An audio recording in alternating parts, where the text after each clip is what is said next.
Got 10. Thank you, So Lindsay. more than I thought. Okay. I don't have that much. I have to get down there. We for that. are Okay, we are live. Thank you, Discrimination Prevention Panel, for coming in today so that we can do a little bit of work on policy before the end of this biennium. So some previous meetings, there were just a few things that we came across that we talked about making edits to.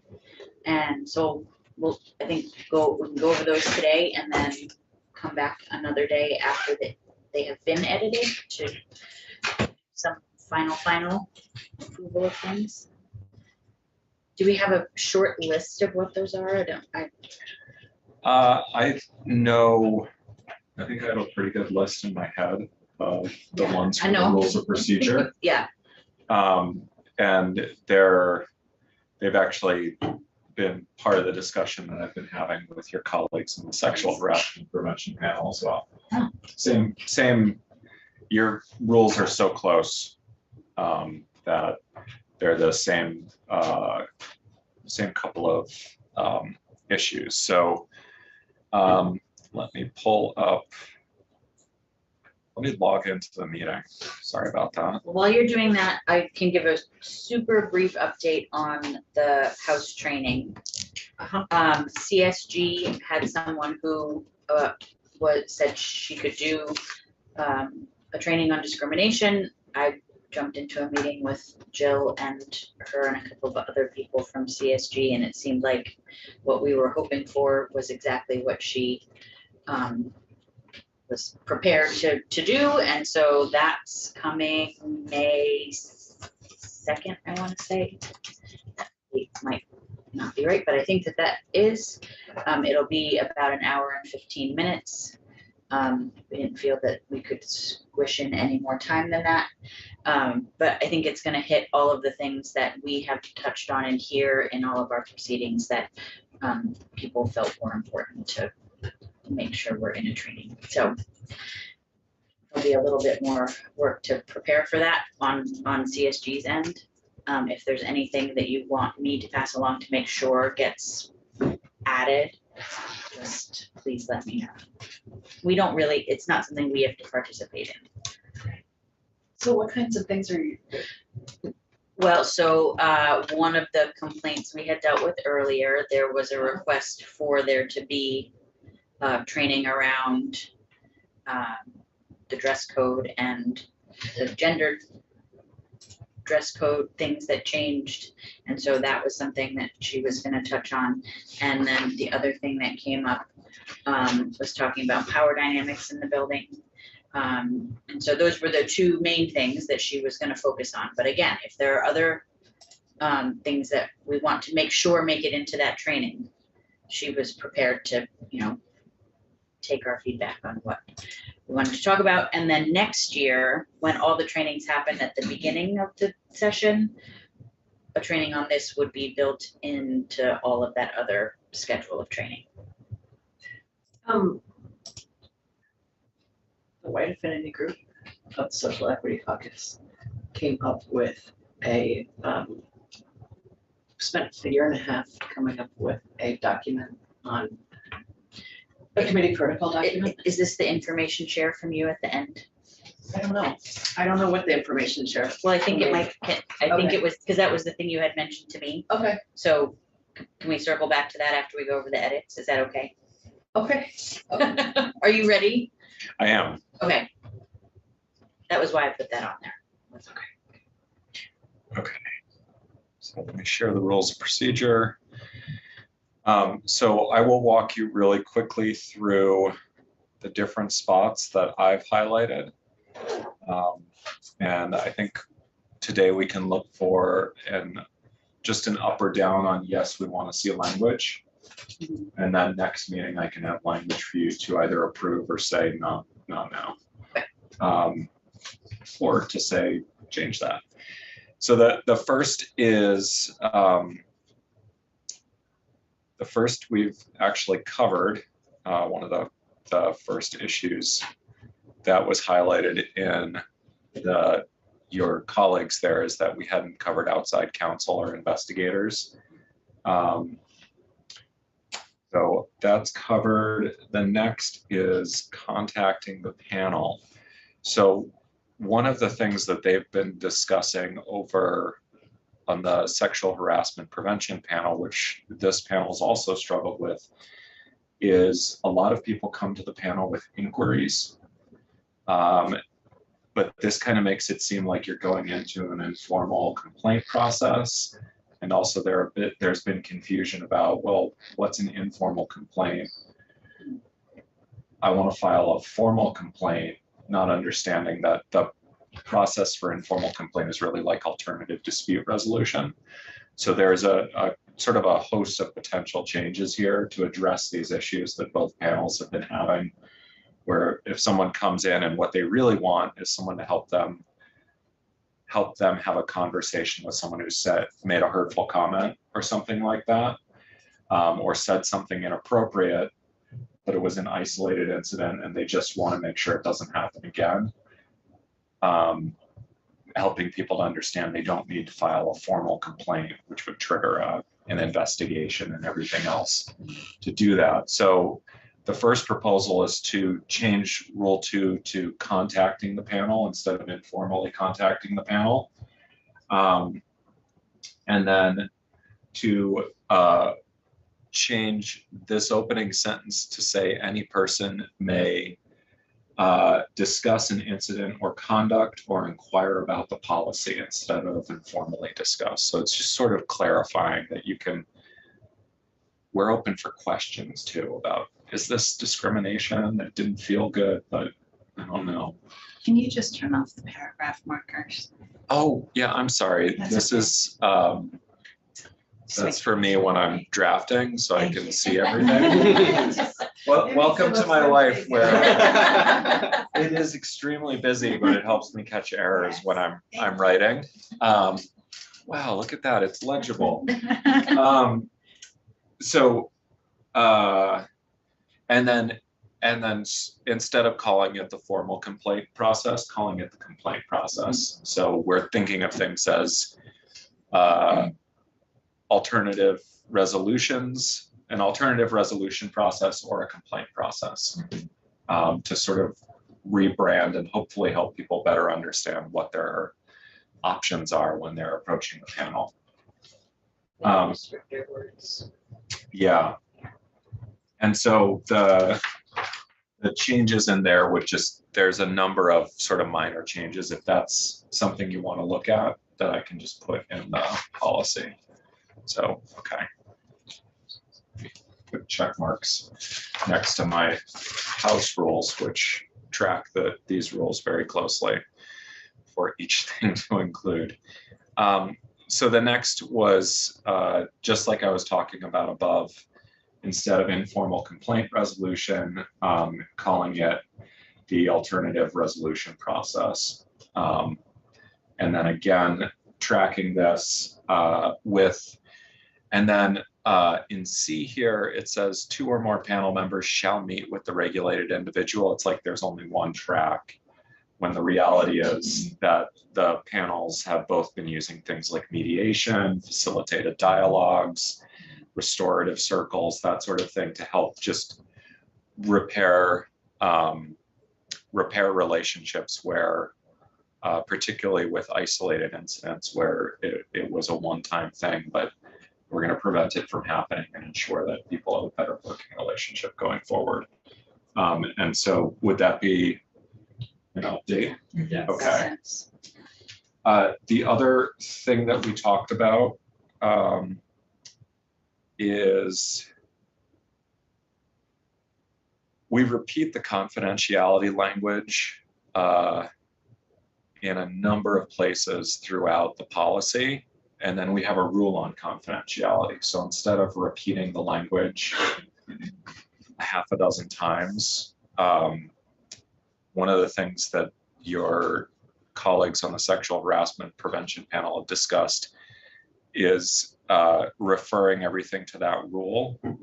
And then there's also an update in that rule that I'll talk about in a minute, to allow flexibility for the complainant to have some control over what's confidential and what's not, particularly if you have a complaint that crosses that includes both sexual harassment and discrimination, allowing, for example, the two panels to work with each other, or if it's about someone who's either in the Senate or works for the executive branch, to allow the panel to work with the appropriate body in the other entity. So that addresses the panel's confidentiality. Can we add something saying that the complainant can disclose the information to the regulated individual? Yeah, we can. We can. And if they wanted to bring somebody into a. Yeah, so what we've done historically is originally we had, I think, well, we've always been silent on the complainant and the regulated individual. We regulate the panel and panel staff under these rules. We could add more details, but what we've traditionally sort of said is that we're silent on that, and it's really up to the complainant whether they, tell other people or not. And with the regulated individuals, they're not required to keep it confidential, but they are subject to retaliation rules. So they're not allowed to, smear the complainant. I was thinking more about a person coming before our panel and bringing a trusted colleague with them. Yeah, again, that's up to them to Okay. do. Okay. Yeah, and we do. And they could do that now. Yeah, we expressly allow them to do that for The formal process. the formal process in the hearings, and then the wording for the alternative dispute resolution process is deliberately left vague. So it's mediation, facilitated dialogue, or discussion of the incident or conduct with the respondent, so that it facilitated dialogue could include everything from a restorative circle that includes witnesses or other affected people, or just support people who are there to provide support, or just a small group where it's two panel members and the two individuals involved in the incident. So I think we're broad. We can be explicit, but I don't know that we have to be. Okay. So, okay. The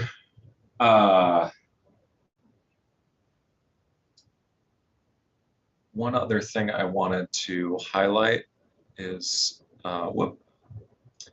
in the informal the contacting the panel. Well, this language is actually better than the sexual harassment panel had. So the question is whether you want to keep this. So the sexual harassment panel had described this for, as for each informal complaint brought to their attention, and then had the same language in Rule 3.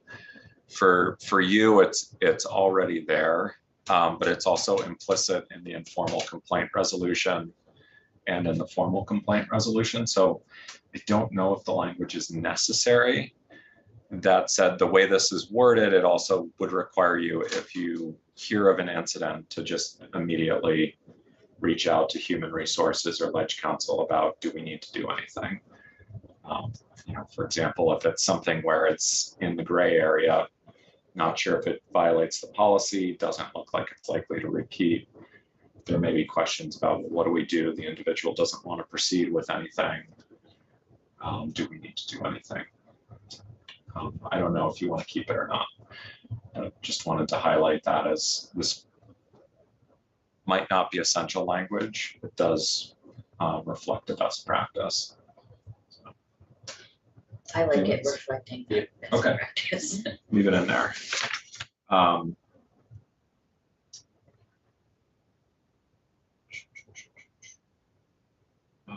Let's see. And Another thing that was brought up, and this panel hasn't had this brought up, but it was brought up in discussions in the sexual harassment panel, and it raises an interesting issue. So right now under D, we say that a person may submit a complaint to the panel about a current regulated individual regarding conduct that allegedly occurred at any time during which the individual was a regulated individual. The one period that this doesn't cover is between election day and your first swearing in.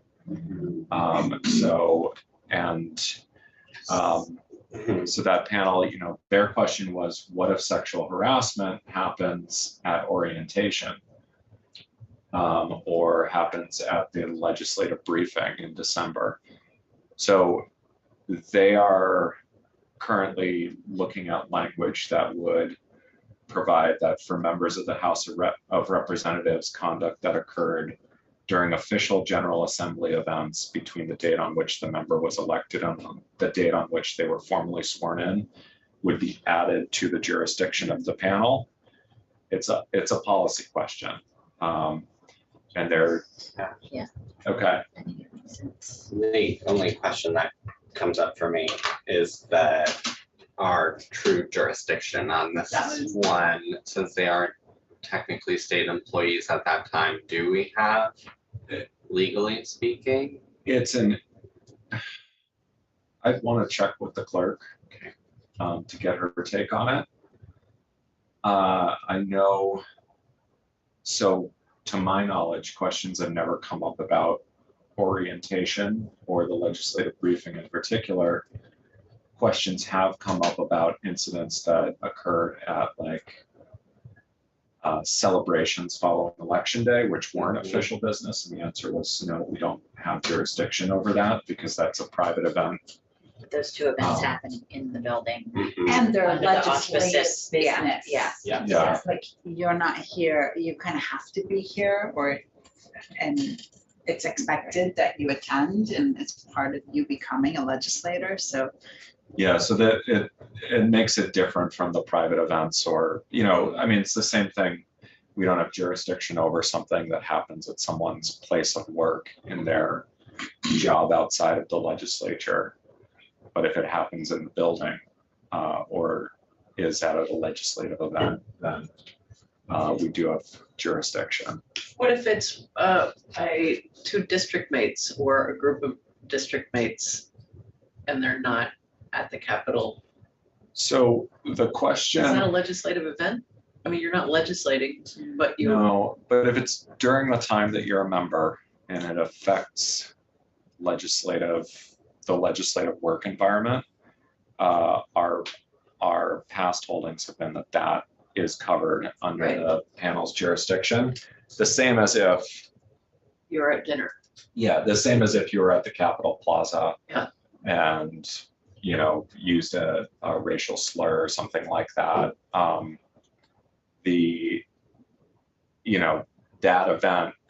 That complaint could be brought here because that clearly affects the legislative working environment.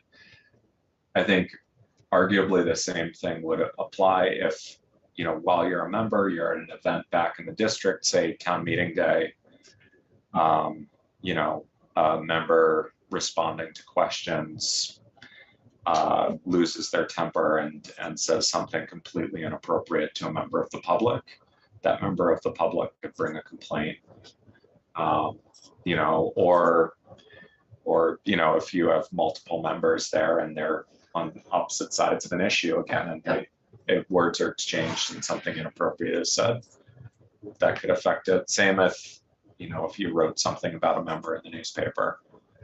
Those are all outside of the building sort of events that could come to bear on business in the State House. The places where we don't have jurisdiction are, for example, members taking a stand on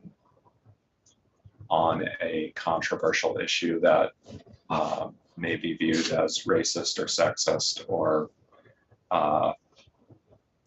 against another group. And they're doing that in their district in relation to like a school board issue or something like that. we can't really interfere with that kind of political speech. We also can't interfere with campaign speech. That's protected by the First Amendment and outside of our jurisdiction. So regardless of how distasteful it might be. Well, if there's a way to say that the legislative briefing and orientation fall under. Yeah, we've got language here. It's just official General Assembly events between Election Day and swearing in. That would cover it. Yeah. So, okay, moving on, because we are short on time and I'm long on words. The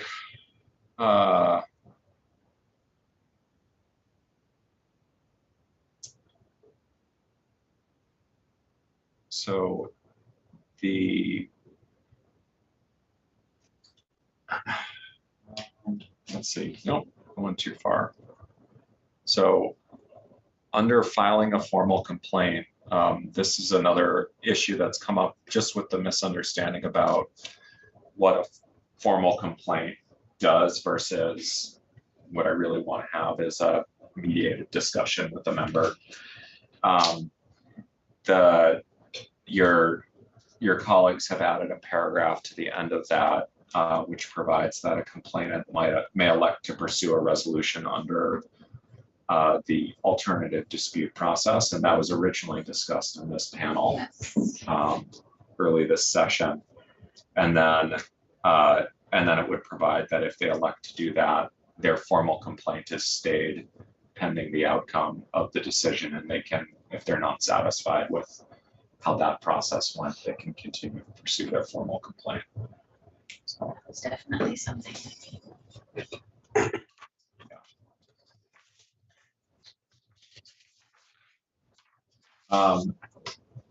The next thing that was brought up there, and I can't remember if we discussed it here, is the burden of proof. This seems to be something we discuss every biennium. So I apologize for scrolling ahead. The standard of proof right now is clear and convincing evidence. Clear and convincing evidence is what's known as an intermediate standard of proof. It is higher than the standard that would be applied in a civil court on a sexual harassment or discrimination claim. So there it's preponderance of the evidence, meaning just more than 50%. So the weight of the evidence goes one way or the other. Clear and convincing means that it's not just the weight, but the evidence has to be both unambiguous and clear in its support, and then also has to strongly convince you that it more likely than not the conduct occurred. And that's lower than the beyond a reasonable doubt. So you could still have some doubts, but it's a higher standard. We have kept that standard in the past. I think the reasoning behind it has been concerns that as a lay panel, you don't want to be finding. So I'm repeating the concerns that have been expressed in the past. The concern was that as a lay panel, members did not want to find someone guilty of violating the policy on close evidence when they're not professional fact finders like a court. The flip side of that is that setting the standard higher makes it harder for the complainant to prove their case. So it really is a policy decision.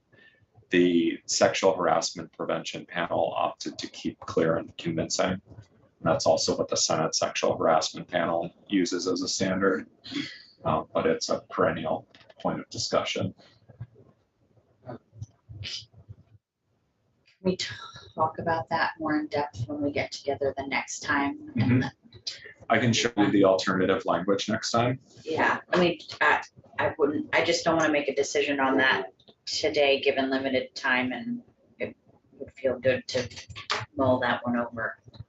And if I could put a question out there to discuss when we see the other languages, recognizing that this panel is responding to and recognizing the liability that we have as an employer and protecting and making sure that this is a safe work environment for all folks. And so I just don't know if having the difference of clear and convincing versus preponderance, if the civil suit is at preponderance, if that puts us in any kind of gray area. Yeah, so the answer is right now, because we don't require discrimination or sexual harassment to be severe or pervasive to be a violation. We have a lower standard than what you have to prove to demonstrate in court. And Representative Burrows has been hearing me talk about this ad nauseum in House General recently. I have it memorized. So yeah, you'll be able to do the talk. So we have a It's neither severe nor pervasive. yeah. So so it doesn't need to be severe or pervasive in order for it to be a violation. Any form of discrimination is a violation of our policy if it's proved by clear and convincing evidence. If it was going to go to court, it would have to be either severe discrimination or pervasive discrimination, or something that is facially discriminatory, which this panel is unlikely to deal with. That's more likely to be an employment decision. Yeah. For example, only men or only women were promoted, or the one person who has a different characteristic was didn't get a pay raise or something like that. Those are really clear cases. In this case, we're talking more about generally was someone's comments, something they wrote, something they did, was it discriminatory? We're dealing with more interpersonal discrimination Yes. rather than systemic stuff that would be. So, Can I ask just a very Yes. quick yes/no question? A colleague of mine needs accommodations made, and the accommodations not only haven't been made, but the person has been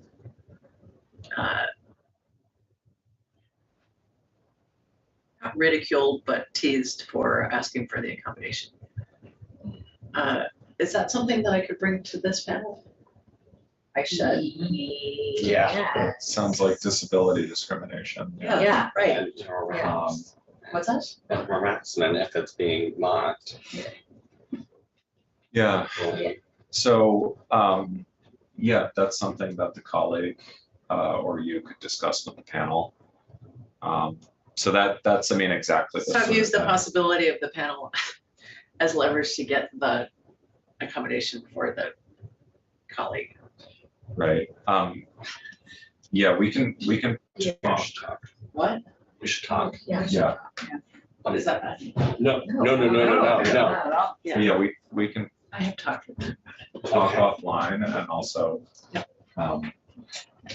Talk about possible ways to resolve that without them having to file a complaint. That's exactly Yeah. what I was, Yeah. right. Try to. That's why I'm asking. Because a lot of this is, there are pretty clear rights to accommodations in both public places like the State House and also in workplaces. So not knowing the facts, there are pretty clear rights around those things. So, but that's exactly the sort of thing that could come Right. to the panel. So, your policy is great on the next point I had, because you've addressed, or your rules are great from the next point I had on my list from your other panel, because you don't set a number for the outcome of the hearing. They had set 4 members had to make a ruling, and they're changing that back because in discussing it, we realized that there's the possibility of no finding because you can't get 4 members to agree. Right. And also, if a member has to recuse themselves, that means you would have to have a unanimous decision on anything. So, but you're perfect. Okay. Yay. The next question that I've got in here for you is the public statement. And this is not something this panel's discussed. It's something that came up in the other panel, is just the question of, so what they're going with is they had the same language. They're changing it to the panel chair in consultation with the speaker. Shall issue a public statement rather than the panel chair or the speaker. And it leaves open the possibility that both will issue a public statement, but it requires the panel chair to sort of be part of the public statement if it's a publicly noticeable action. I think that's a good change.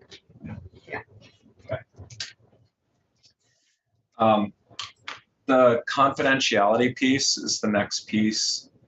The big changes are to first kind of break out the list here. This sort of long run-on list of things that have to be confidential into more of a bulleted list. So it's a little easier to read, but then second to say that that a complainant can grant the panel and panel staff a limited waiver of confidentiality for purposes of communicating with entities that have jurisdiction over the incident. And that way, and that leaves it pretty open to, for example, if they've also filed a complaint with the Human Rights Commission, for example, and the Human Rights Commission wants to obtain copies of the filings with this panel, the complainant could grant the panel authority to release those filings or Would something like they that. be granting individual instances of waiving confidentiality, or? It's probably going to be case by case. I would recommend that anytime you do a waiver, that you get it, ideally get it in writing, if it's a broad waiver or a significant one, and just, an email, something like that, or just a quick written waiver. But this would also let you, we've got language that allows you to refer complaints to the other panel if it's outside of your jurisdiction. But there's no, But there was no communication about it, it's just. Right. So this would allow you to say, say someone comes in and they're complaining because they've been discriminated against based on their gender identity, but it turns out that they're also being sexually harassed as part of that.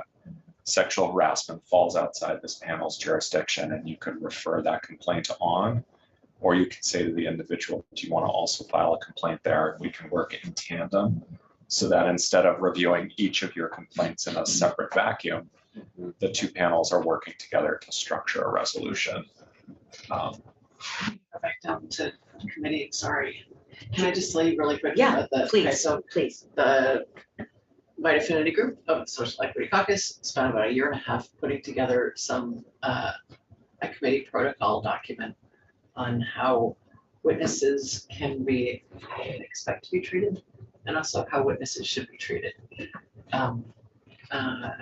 And so it would really be great if all committee chairs and committee members received training on it, but if there's any way it could be touched upon during that training on May 2nd, that was why I brought it up during that. That seems like that would be, well, can you share the document? Yeah, it seems to dovetail with Yeah. that. And I'll make sure that the speaker sends it on and say that it's something that we would The like to do. speaker definitely has a copy of the document. Okay, then I'll just talk to her about including it in the Okay. training. That would be great. And then, And so there was an incident in our committee, which led to, after a committee discussion, using and probing equity questions, led to several committee members asking to be trained on that doc. So, which is good. Yeah. But, Okay, so and there do we were, want to have a conversation about this panel getting trained on that? Not right at the moment, but maybe at our I'll send next it to meeting, you. adding. I'll send it. I Okay. have it. Oh, great. okay, Thank you. Yep. No, that's, We're- yeah. Do you want me to swing down and you finish and touch base? Yeah, I was just, yeah, Okay, I'll ask Ron to let me know when you guys are done. thank you. I problem. appreciate that. it's just that I'm trying to keep S103 together. So many things to There's stay a lot. together. So, How would I Thank you, Elizabeth. Have a nice I was, day. thank you. so the last piece in the potential changes that are on my list is with the maintenance of records. We talked about this a little bit last biennium. It's an ongoing project, but we're getting close to having IT have secure sites for each of the panels, so that instead of emailing complaints or comments on a potential letter to a respondent or something like that, we'll each be able to just send each other links, and then the links are controlled, so only certain people can access, and it's password protected. So it'll be your legislative password, same as you log on to your email. And you'll only be able to, log on the same way through as you would your email. When you go to log on, it comes up with the little log on screen, you put in your password. I don't know, they haven't gone over to two-factor authentication for legislators yet. Yeah. Okay, so for me, I get a little, my phone buzzes and I have to like confirm it's me trying to sign in. For you, that's probably gonna happen eventually, but it hasn't yet. But yeah, it'll be password protected, but then we'll be able to organize things in folders by case. And it'll also mean that current members can look back at cases from prior years. So if you're, So do we need to change this language now or later? so Yes. what I would just be recommending is the Office of Legislative Counsel in cooperation with the Office of Human Resources and Legislative Information Technology. Okay, just add that and it'll cover everybody and we won't have to change So anything. I'll still keep all the paper records in a locked file, and then I'll cooperate with HR and IT to keep electronic records in a secure location. Okay, that's great. And that should just help keep us up to date on our confidentiality and privacy protections. Great, Great. that is all I've got. Is there anything that you all can think of that I've left out? Those were all the things that were on my mental list, plus a few more that, We have additional. so, And that, the first one that we went through would address that piece of being able to ask questions in the informal process, which I Right. think was something that came up before of just receiving and not being able to have more communication. We should Right. improve like access Right. to us. I think folks might, like if they experience something, they might be worried that they're opening a formal complaint or even a. right, it informal might not complaint. necessarily lead to a complaint either way, but we can have conversations with people that. Right, right, and that's in my conversations outside of here, that's not with just this panel specifically, but in general. One of the most frequent things I've heard this session is, who do I talk to if I have questions? So that's just, I think, helpful to do anything to publicize that, and also just the trainings will help people know who you are and Yeah. understand that you're available as a resource. Great. Thank you for your time. Yeah, thank you for your time. Thank you. Yeah, I will draft those up for Thank you next for your week. time, Lindsay. So shall I end? I the think live?